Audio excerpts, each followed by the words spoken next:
Hi everyone, welcome back to the channel.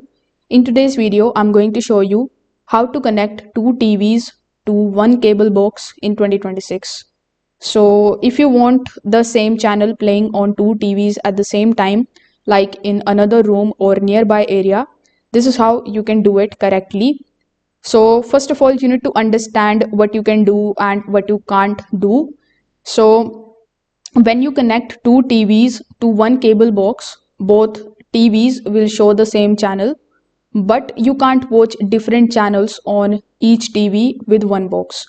So if that's okay to you, this is how you can continue. So one of the easiest and the cleanest solution is with the help of the HDMI splitter. So you need to take the HDMI cable coming from the cable box and you need to plug it into the HDMI splitter input. Then you need to connect the two HDMI cables from the splitter outputs, one to each TV. Then you need to turn on both the TVs and select the correct HDMI input.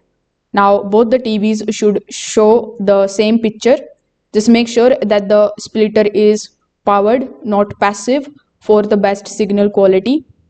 Now if one TV shows no picture or no sound, you can just simply go to your TV's settings.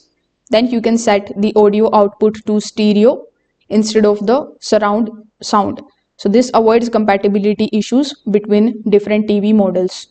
So this is how you can do it very easily. If this video helped you out, make sure that you like this video and subscribe to the channel. Thanks for watching.